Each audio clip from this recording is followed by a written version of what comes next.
चलिए अब हम करने जाने वाले हैं इस वीडियो में एक्सरसाइज 10.2। ठीक है, आई होप आप लोगों ने प्रीवियस वीडियो में अच्छे से सारे थियरम्स देख लिए हैं।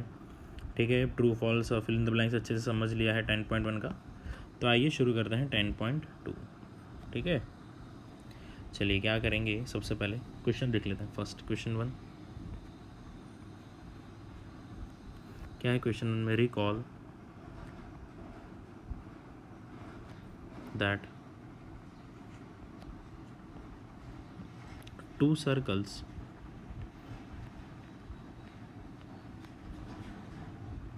are congruent. Recall two circles are congruent if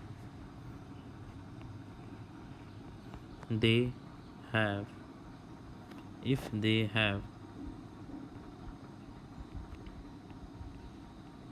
the same red eye. If they have the same red eye, prove that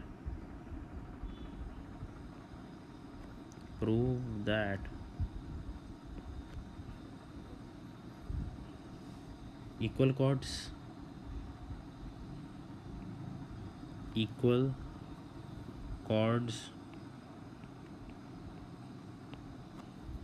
of congruent circles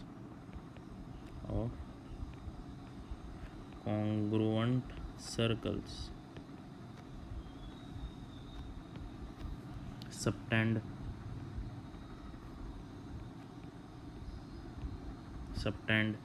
equal angles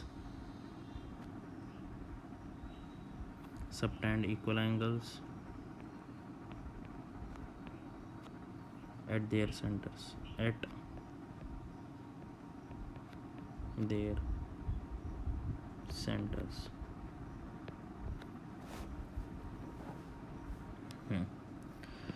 चलो भैया, कॉन्ग्रुएंट का मतलब तो आपको पता है, मैंने ट्रायंगल्स चैप्टर में आपको कॉन्ग्रुएंट का मतलब समझा ही दिया है, तो बहुत अच्छी सी बात है ना। सारे साइड्स इक्वल और सारे एंगल्स इक्वल तो कॉन्ग्रुएंट होता है। एक के फिगर के ऊपर अगर दूसरे रखो तो सेम दिखना चाहिए, तो उसको हम क्या करेंगे? कॉन्ग्रुएंट।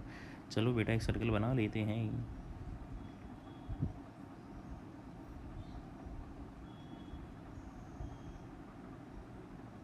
चलिए जी, 2 सर्कल बन गए हैं। डायग्राम बना लेते ना पहले। चलो इसको नाम दे देंगे, इसका सेंटर O, इसका सेंटर P। आइए थियरी के साथ साथ इसको कवर करते चलते हैं। To circles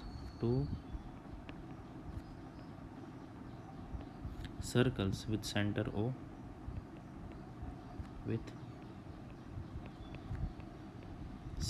O and P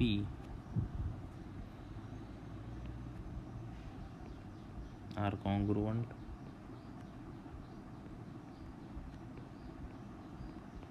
with center O and P are congruent। चलिए ऑल्सो अब हम क्या करेंगे? कॉर्ड ए बी है, यहाँ पे बनाएंगे कॉर्ड ए बी, यहाँ पे कॉर्ड ए बी, और यहाँ पे बना देंगे कॉर्ड सी डी, जो कि वो भी कॉन्ग्रुएंट है। ठीक है ना, वो भी कॉन्ग्रुएंट है। Also chord A B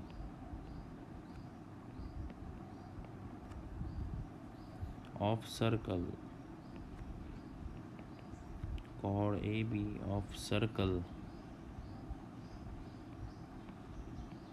with center O and chord CD of circle with center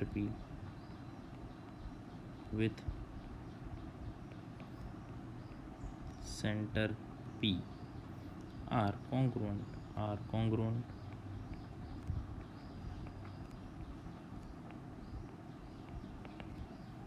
okay, अब हम क्या करेंगे? ट्रायंगल बना देंगे, हम इसको, इस ट्रायंगल को कंप्लीट कर देंगे। क्या कर देंगे, कंप्लीट। चलो भैया जी इसको कंप्लीट कर देंगे। चलो बेटा जी इसको अच्छे से कंप्लीट कर लिया, very good very good very good. ठीक है, चलिए आगे बढ़ते हैं क्वेश्चन में। In triangle O A B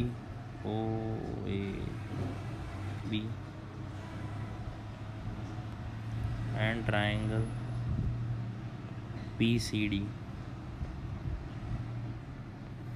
O A equals to P C क्योंकि रेडियस है।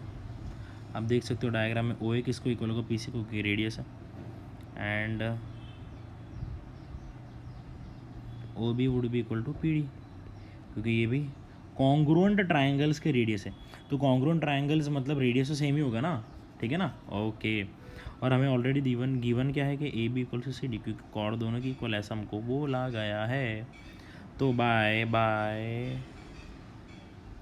S S rule triangle O A B is congruent to triangle PCD। ठीक है, तब दोनों ट्राइंगल सेम हो गए। अब दोनों ट्राइंगल सेम हो गए तो ये दो एंगल्स भी कैसे होंगे, सेम होंगे ना, CPCD। Therefore angle AOB is equals to angle CPCD। इसी के साथ हमने इसको प्रूफ कर लिया है। आइए बात करते हैं अब हम क्वेश्चन 2 की, 10.2 का क्वेश्चन 2। ठीक है, चलो बात करते हैं उसकी। चलिए सबसे पहले क्वेश्चन नोट डाउन कर लेता हूँ मैं। Prove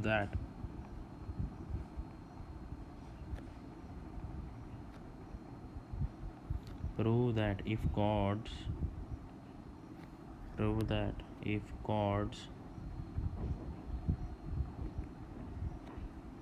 of congruent circles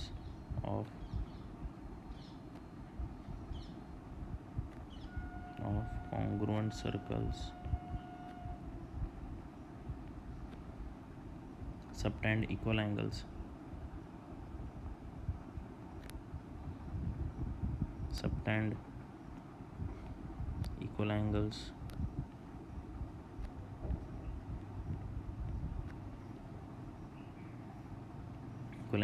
at their centers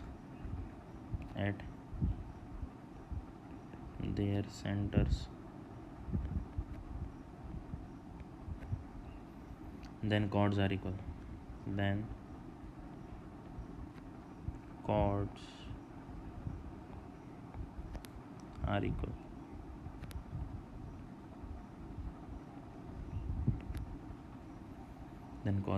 okay, चलो सर्कल बना लेंगे तो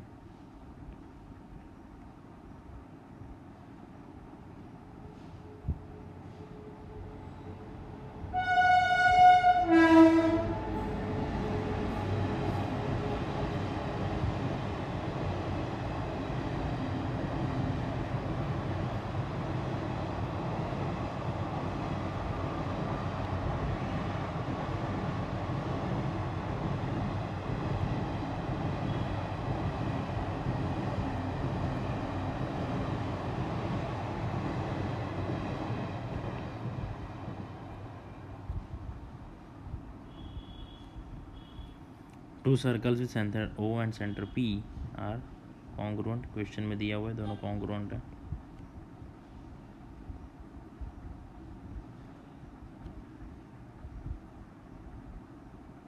ठीक है, चलिए अब हम क्या करेंगे, कॉर्ड बना देंगे। यहाँ पे कॉर्ड बना देंगे, इसको नाम दे देंगे AB। यहाँ पे कॉर्ड बना देंगे, इसको नाम दे देंगे CD। So angle AOB subtended by chord AB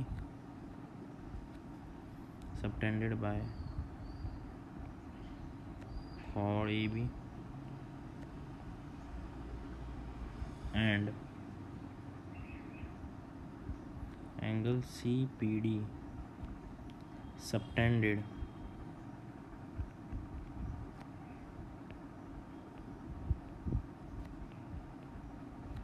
bye कॉड सी डी। चलो भैया तो एंगल इसको कंप्लीट कर देते हैं ट्राइंगल। सो एंगल बन जाए एंगल ए ओ बी और एंगल सी पी डी। ठीक है, ओके वाह वेरी गुड। अब हम क्या करेंगे, दो ट्राइंगल बन चुके हैं, चलिए तो सिमिलैरिटी प्रूव करेंगे, कॉन्ग्रुएंसी प्रूव करेंगे। So in triangle O A B and triangle C P D, ये दो ट्राइंगल्स में ओ ए किस में इक्वल है, ओ ए किसके बराबर है पी सी, क्योंकि कॉन्ग्रुएंट ट्राइंगल्स हैं, एंड ओ बी किसके बराबर होगा पी डी के बराबर, क्योंकि अगेन कॉन्ग्रुएंट सर्कल्स हैं। ठीक है, कॉन्ग्रुएंट सर्कल्स में रेडियस ऑब्वियसली इक्वल होती है। अब हमें ऐसा बोला है कि एंगल ए ओ बी किसके इक्वल होगा, एंगल सी पी डी, ये हमें क्वेश्चन में गिवन है। Prove that if chords of congruent circles subtend equal angles, ये रहा देखो इक्वल एंगल्स ऑलरेडी दिया हुआ है। ठीक है ना, इक्वल एंगल्स मतलब ये वाला एंगल और ये वाला एंगल दोनों कैसे इक्वल है, that is given to us. ठीक है बेटा, चलो तो ऑब्वियस सी बात है triangle OAB is congruent to triangle PCD, कौन से रूल से, SAS है, साइड एंगल साइड रूल से कॉन्ग्रुएंट है, तो ऑब्वियस सी बात है ए बी किसको इक्वल होगा, सी डी को, सी पी सी टी। ठीक है, चलिए तो ये 10.2 इसी के साथ हमारा 10.2 यहीं पे ख़त्म होता है। ठीक है, चलो अब 10.2 ख़त्म हो गया अच्छे से। अब हम थोड़ी सी थियरी वापस से करेंगे, क्योंकि थियरी इम्पॉर्टेंट है। ज्योमेट्री में थियरी काफ़ी इम्पोर्टेंस रखती है, क्योंकि अगर थियरी अच्छे से हमें आएगी तो ही हम क्वेश्चंस को अच्छी तरीके से क्रैक कर सकेंगे। ठीक है बेटा, चलिए बात करते हैं अब हम थियरम 10.3 की।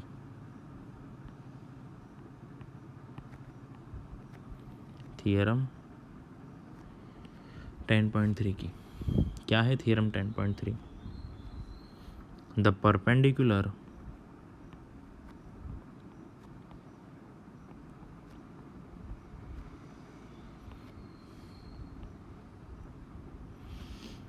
from the center of a circle, from the center of a circle,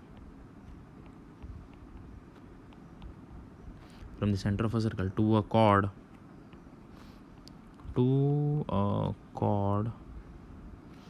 bisects the chord, bisects the chord। Okay, चलो भैया इसका डायग्राम अच्छे से बनाना पड़ेगा।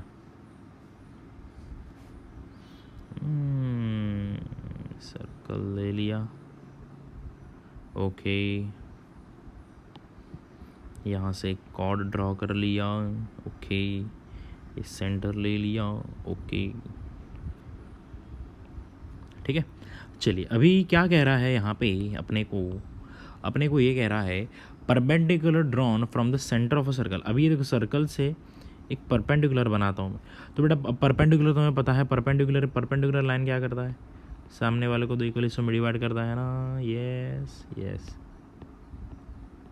ठीक है, बस तो अगर एक सेंटर से हम परपेंडिकुलर ड्रॉ करते हैं, ठीक है, तो वो 90 का एंगल तो बनाएगा ऑब्वियस है, बट वो कॉर्ड को दो इक्वल हिस्सों में डिवाइड कर देगा। So if OM is perpendicular to AB, then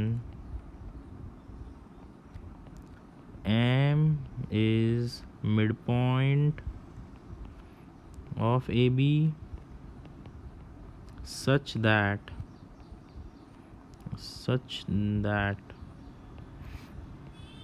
AM equals to MB equals to half of AB, है ना।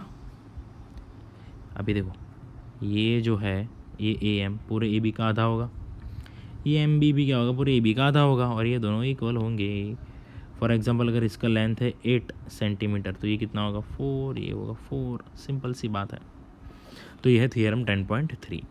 ठीक है, आगे बढ़ते हैं। आई होप आप बच्चों को अच्छे से समझ में आ रहा है। ठीक है, theorem 10.4,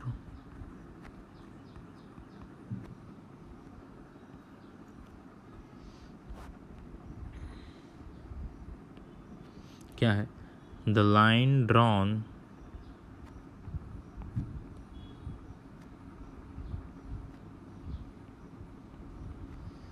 through the centre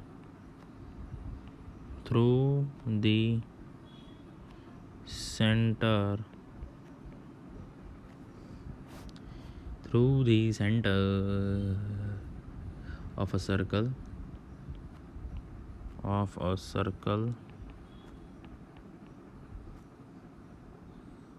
to bisect a chord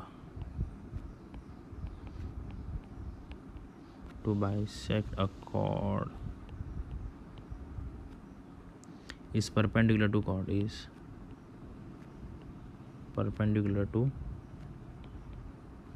chord। अभी ये ऊपर वाले का रिवर्स है, तो 10.4 याद रखने की ज़रूरत नहीं है। ठीक है, 10.4 थियरम याद रखने की ज़रूरत नहीं, ऊपर वाले का रिवर्स ही है कि भाई अगर सेंटर से जो समझा देता हूँ इसी में, सेंटर से अगर एक लाइन पास हो रही है और वो लाइन पास होने पे अगर कॉर्ड इक्वल हिस्सों में डिवाइड हो जाए तो समझ लेना है कि वो लाइन जो सेंटर से पास हो रही है वो परपेंडिकुलर है कॉर्ड को। तो ये वाला याद रखने की ज़रूरत नहीं है। ठीक है, सिर्फ आप 10.3 याद रखिए, आपके सारे क्वेश्चन उससे आसानी से सॉल्व हो जाएंगे। ठीक है, चलिए आगे बढ़ते हैं एक इम्पॉर्टेंट रिजल्ट, है ना, इम्पॉर्टेंट रिजल्ट नोट कर लीजिएगा आप। The perpendicular bisector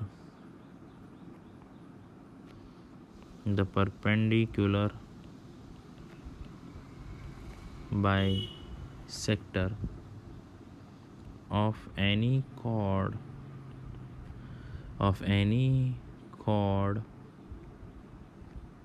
the perpendicular bisector of any chord of a circle passes through the center of the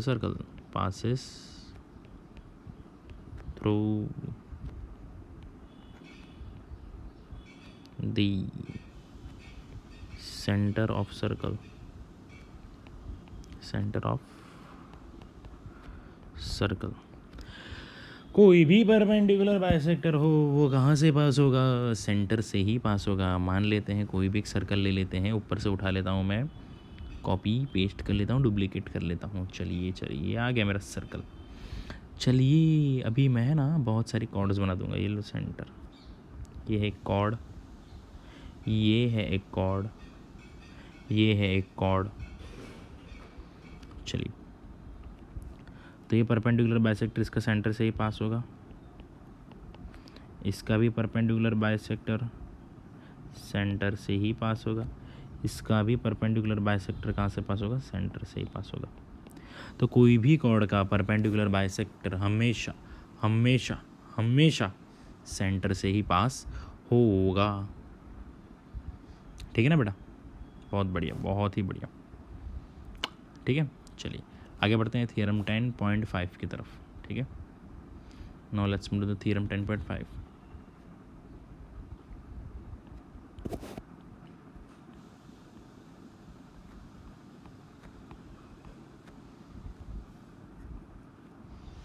क्या कहा है थियरम 10.5 में,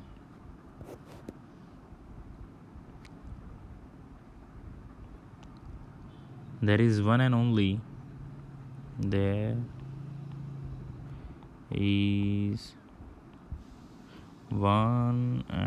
only one circle one and only one circle passing through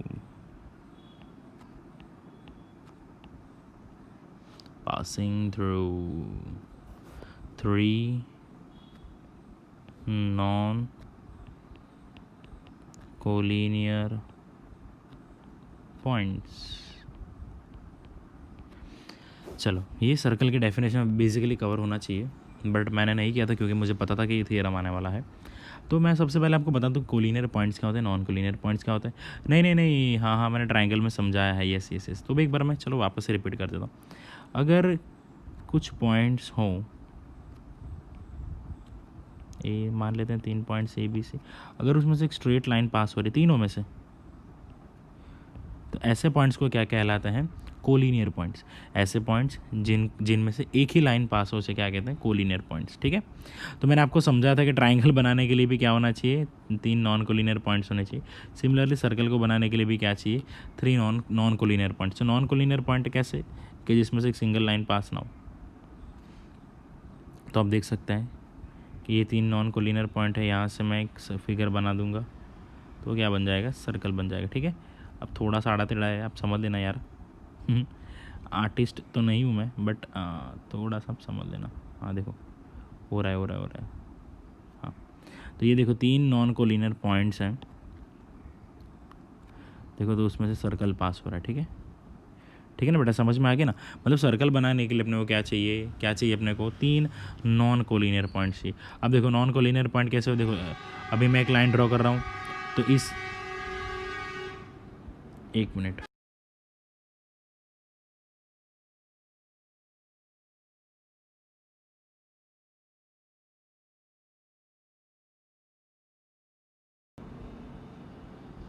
sorry for the disturbance. चलो, अभी ये circle है, अभी देखो ये 2 पॉइंट है, अभी इसमें से तो एक ही लाइन पास हो रहा है, तो ये तीसरा बच गया ना बेचारा। तो ये नॉन कोलिनियर पॉइंट्स है क्योंकि एक ही लाइन में से सारे पॉइंट्स में से पास नहीं हो रहा है। ठीक है ना, तो क्या होगा, ये नॉन कोलिनियर पॉइंट्स। तो सर्कल बनाने के लिए हमें मिनिमम 3 नॉन कोलिनियर पॉइंट चाहिए। ठीक है, तभी उसमें से एक ही सर्कल पास होगा। ठीक है, दूसरा सर्कल पास होगा नहीं। ठीक है ना बेटा, आई होप आपको ये बात बहुत बढ़िया तरीके से समझ में आ चुकी है। और इसी के साथ आज हमारा इस वीडियो को अब हम यहीं पे एंड कर देंगे। ठीक है बेटा, चलो बाय।